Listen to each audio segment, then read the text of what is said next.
सभी बच्चों को नमस्कार।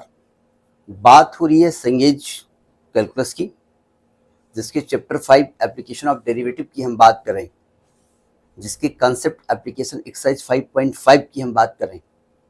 तो देखते हैं उसका नेक्स्ट क्वेश्चन। देखिए 6 क्वेश्चन क्या कहता है। क्वेश्चन आपकी स्क्रीन पे आ रहा होगा।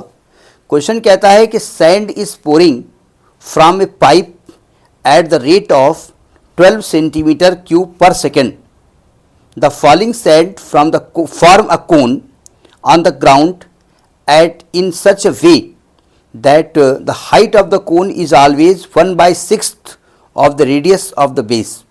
How fast does the height of the sand cone increases when the height is 4 centimeter? क्या कह रहा है? ये कह रहा है कि sand is pouring from a pipe at the rate of 12 centimetre cube per second. एक पाइप है, उससे आप सैंड गिरा रहे हैं ज़मीन पे. तो यहाँ से सैंड गिर रही है, वो at the rate of 12 centimetre cube per second कर रही है. मतलब rate of change of volume with respect to time ये दिया है 12 centimetre cube per second. 12 centimetre cube per second. अब ये प्रैक्टिकली समझिएगा, जब आप इस तरीके से पाइप से सैंड को गिराओगे, बालू को गिराओगे, तो नीचे बालू का ढेर बन जाएगा. तो बालू का ढेर कोनिकल बन रहा है. मतलब जो बालू का ढेर बन रहा है वो कुछ ऐसे कोन शेप में बन रहा है, ऐसा बोला इन्होंने. ठीक, ये कोनिकल बन रहा है, इस कोन शेप में बन रहा है. यहाँ से पाइप से आप गिरा रहे होंगे बालू ऐसे, ये यहाँ पाइप ऊपर लगी होगी, यहाँ कहीं पाइप होगी, वहाँ से ऐसे बालू गिर रही होगी. और ये कोन का रेडियस है, कोन का हाइट है. अब जितनी वॉल्यूम बनाओगे उतना ही वॉल्यूम इसमें बढ़ता जाएगा, हाइट. और ये कह रहे हैं ये जो हाइट बढ़ रही है, तो ये कह रहे हैं कि height is of cone is always 1/6 of radius. अगर इसके रेडियस h है, हाइट h है और रेडियस r है, सॉरी, तो हाइट हमेशा 1/6 ऑफ r है, ऐसा बोला उन्होंने. ठीक है, तो आपसे कह रहे हैं कि जब हाइट 4 सेंटीमीटर है तो rate of change of height निकालना है जब हाइट 4 सेंटीमीटर है, ऐसा बोला इन्होंने. तो क्वेश्चन तो समझ में आ गया आपको. ठीक है, तो आपको यहाँ क्वेश्चन समझ में आ गया. थोड़ा दिमाग लगाना पड़ेगा. एक्चुअली में जो अब आप कहेंगे जो बालू गिर रही है वो किस पाइप से गिर रही है उससे हमको मतलब नहीं है. पाइप से गिर रही है, पाइप से गिरी, कितना वॉल्यूम गिरा, उसने एक कोन फॉर्म किया, हमें इस कोन से मतलब है.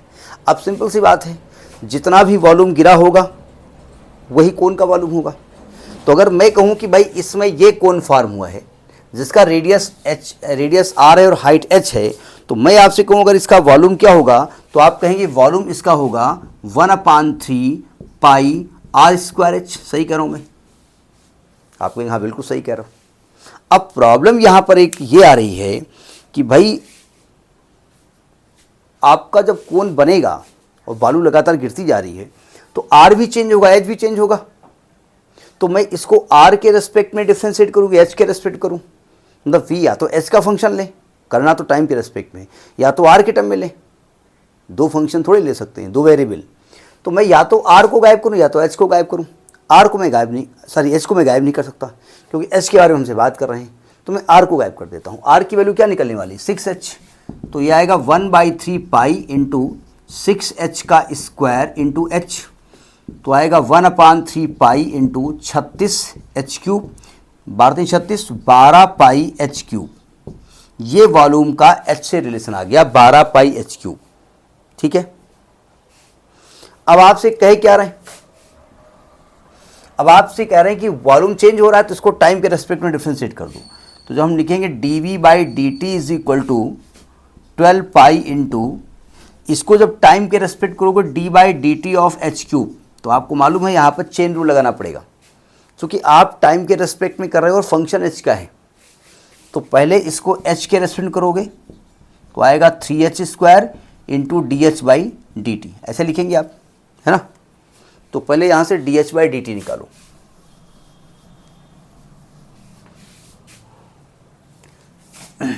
तो आएगा dv/dt is equal to 36 pi h² into dh/dt.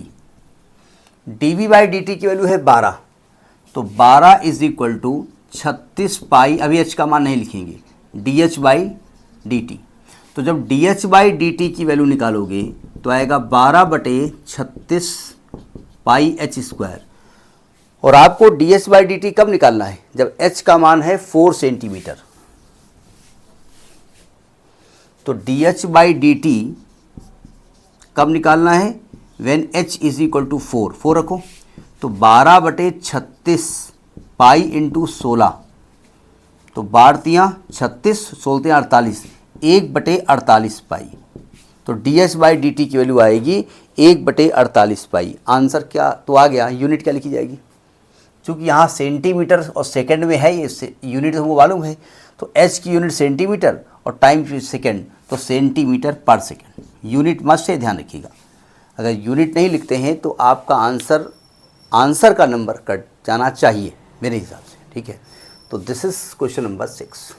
Next video. नमस्कार।